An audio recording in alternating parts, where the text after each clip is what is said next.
We've got the Titans' initial 53-man roster, which includes a kicker trade. We've seen a lot of those go down in the last 48 hours or so. But welcome into Titans Today by Chat Sports. Matthew Peterson here, combing through all the roster cuts and then the updated depth chart. Now, I do want to plug, it is just an initial 53-man roster. Don't be surprised if Vrabel and Ran Carthon make some tinkers and make some waiver wire moves over the next 24 hours or so.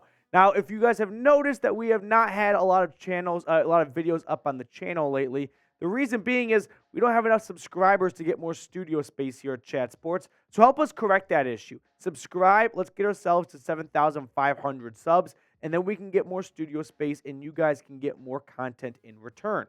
Now, before we look at any of the roster cutdowns, how about we run through the trade, which was Nick Folk coming over from New England after losing out on a kicking battle to a rookie, and in exchange for a 2025 7th-round pick. I don't have much of an issue with Tennessee giving up a future 7th-rounder. 7th-round picks are worthless in my opinion. Kickers, on the other hand, well, they can be a difference maker in just about every single game. When you look at Nick Folk's career, he's had some ups and downs in his career, but the guy had an incredible streak of field goals made under 50 yards. So he is very accurate when within 50. If you need Nick Folk to go out there for a 51-yarder, I wouldn't count on it because Nick Folk does not have the strongest leg, but he does have a very accurate leg. So I think Tennessee got a pretty good kicker here after running through 3 kickers in like a week span. But let's run through the roster cuts that were made. Unfortunately, this is a very sad day for a lot of people as their hopes and dreams might be coming to an end in the NFL. Racey McMath was one that definitely caught my eye, that jumped out to me along with Jordan Roos. Now, a lot of these guys might be waived and then brought back tomorrow onto the practice squad, as we'll kind of run through some of the other Titans cuts, including offensive lineman Andrew Rupcich, Michael Dwumfour on the defensive line, Chance Campbell at the linebacker spot. Don't be surprised if you see a lot of these faces come back, whether it's on the practice squad or if Tennessee puts some guys on short-term IR, which they can do tomorrow, and that opens up roster spots for some players to come back, maybe like a Ben Neiman, for example, or Tyreek Jones. I mean, these are some guys that are right there on the bubble of making the roster and probably have a comfortable spot on the practice squad, or they are some of the first to get a call if a roster spot on the 53-man roster opens up and they can slide on in. Now, that was not the only moves that were made. Hassan Haskins was placed on injured reserve. That is the end of the 2023 season for Haskins in Tennessee.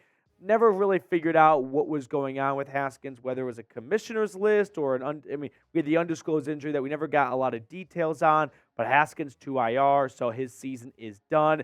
And then Caleb Farley remains on the PUP list. What that means is he is out for the first 4 games of the regular season no matter what, but he does not count against a 53-man roster spot. Obviously, Caleb Farley has a lot going on in his life at this moment, and all we can do is hope and pray that he is able to come around after going through a lot of hardships that no one at the young age of 23, 24 years old should have to endure. So with that, let's drop a little prayers emoji down in the comment section for all the guys that were cut today, had their hopes and dreams cut short because the NFL is the not-for-long league, as we all know, and it's a really sad day for about half of the players who go from being on the roster to being cut and maybe making the practice squad. But like I said, you have 90 players, you're down to 53, so you have 37 guys get cut, and only 16 of those go to the practice squad. So a lot of players' football careers come to an end today. Now let's look at the Titans depth charts here. Tennessee rolling with 3 quarterbacks, Ryan Tannehill, Malik Willis, and Will Levis. This is no real surprise to anyone who watched a minute of preseason football. As for the running back room, just 3 backs as well. Derrick Henry, Tyjae Spears was a big standout in the preseason. I'm sure that made Vrabel and Carthon a lot more comfortable with rolling with just 3 backs. And then Julius Chestnut is that RB2/RB3 along with Spears. As for the wide receivers, Titans rolling with 7 guys, which kind of caught me by surprise. The 7 are DeAndre Hopkins, Treylon Burks, Nick Westbrook-Ikhine, Kyle Phillips, and then you've got Moore, Dowell, and Jackson. shout out to Jackson, right? A UDFA climbing his way up the roster, and here he is having an initial Titans 53-man roster spot. These are all just initial, though, so I don't want anyone to see a name on screen and think they are a lock to make the roster week 1. If a guy's on the waiver wire the Titans like more at a certain position, don't be surprised if they claim that person. And if you do make a waiver wire claim, you don't get to put them on your practice squad. They go right to your active roster, so either you have to put someone on IR or you have to release someone. Tight ends now, you got Chig, Josh Wiley, and Trayvon Wesco. This doesn't really catch me by surprise all that much. Really excited to see what the Titans have in Chig going into his second season. Offensive line, 10 players make the initial 53-man roster. Andre Dillard, Peter Skoronski, Aaron Brewer, Daniel Brunskill, Chris Hubbard. Those are going to be your starting 5 for at least the first 6 weeks, and maybe beyond that if Chris Hubbard outplays Nicholas Petit-Frere.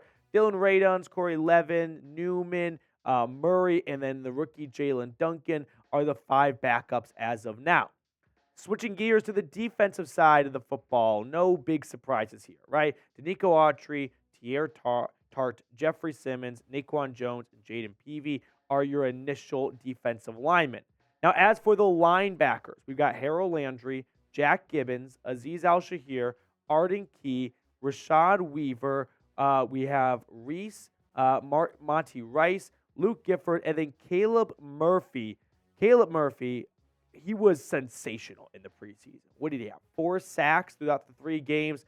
Caleb Murphy was incredible at Ferris wheel. I don't know. I don't care. What I do know is the guy is a heat-seeking missile for the quarterback.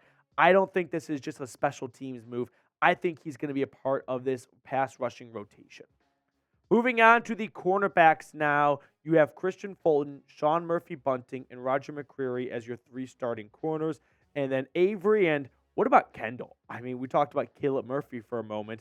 This is a former D3 football player that has quickly rose the ranks on the defensive depth chart and on special teams. Super exciting story. Definitely give him a Google search later. Kendall, he gave an incredible path for a lot of players to follow that are not top recruits going into college football and not top guys coming into the NFL draft, but he never gave up, and here he is having a spot on the initial 53-man roster.